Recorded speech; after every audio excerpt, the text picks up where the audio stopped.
All right, let's get right into it. There is a huge fundamental problem with how we care for parrots, and it's not about a lack of love or good intentions, it's a problem of time.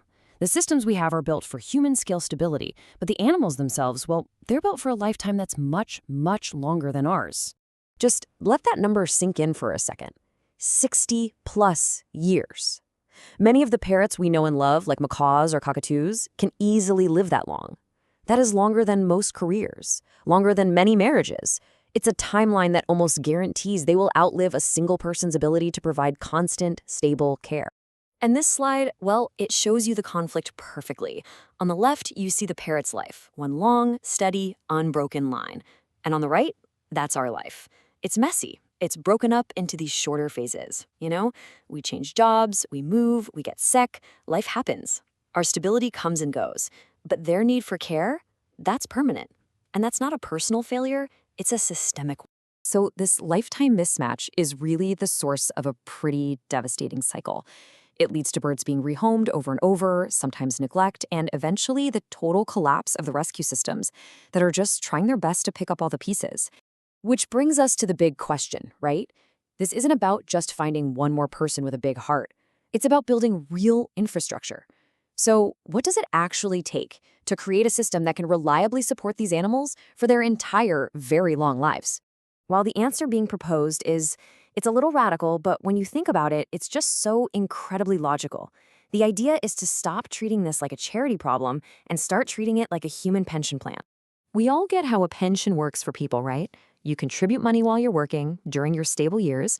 All that money gets pooled together. It's managed using a ton of data, all to make sure it's still there for you when you retire and can't earn an income anymore. It's a system designed to outlast your own working life. And you can apply that exact same logic perfectly to parrots. Owners contribute while they're able to provide a stable home. Those funds are pooled and, critically, protected. Then data is used to make sure that care is guaranteed long, long after the original owner is gone. It's the same structural solution because it's the same structural problem. And this quote? Man, this really gets to the heart of the whole philosophical shift here. A parrot living to be 70 years old shouldn't be a moral surprise that throws a rescue into a crisis. It should be a predictable, expected event that the system was built to handle from day one. It's all about planning for reality. So this new model is really about a massive shift in how we approach the problem. We're moving away from a constant state of reaction and crisis, and toward a proactive system that's built on planning and actual data. I mean, just look at the difference here. The old way, on the left, it's all about good intentions and guesswork. It's fueled by charity, and it's just constantly lurching from one emergency to the next. The new way, on the right, is built on prevention, planning, and responsibility. And the key ingredient, the game changer, is that it runs on decision-grade data, not just hope. Okay, but for a system like this to really work, for people to actually trust it with the future of their beloved animals, it can't just be a good idea. It has to be built on a rock-solid foundation.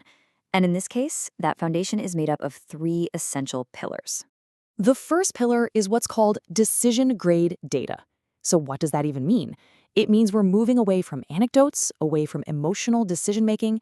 Instead, we start using actuarial science. Yep, the exact same math that insurance companies use to actually understand and predict what's needed for the long haul.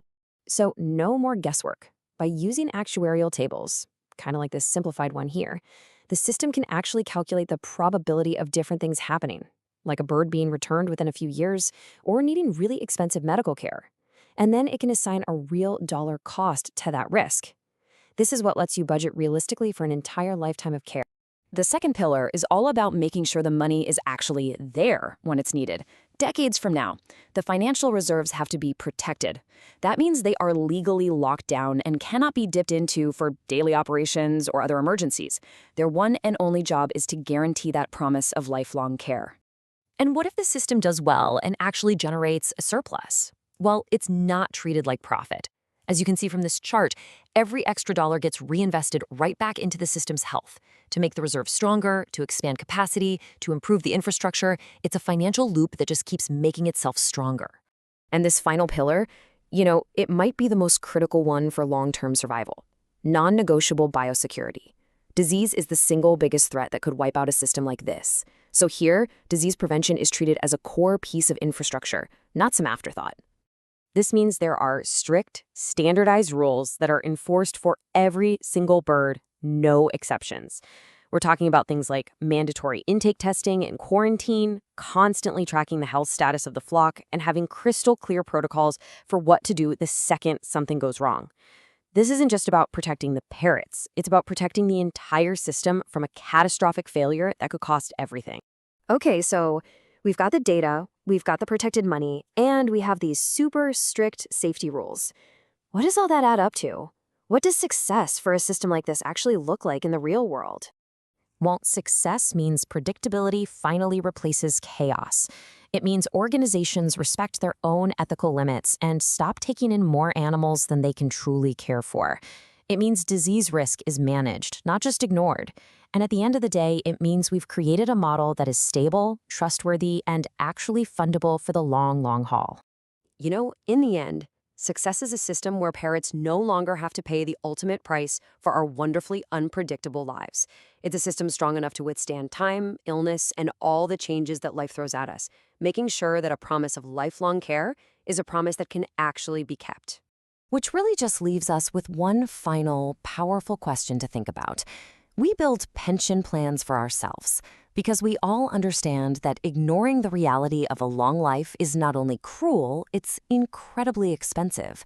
So why on earth would the logic be any different for a life that is completely and for decades dependent on us?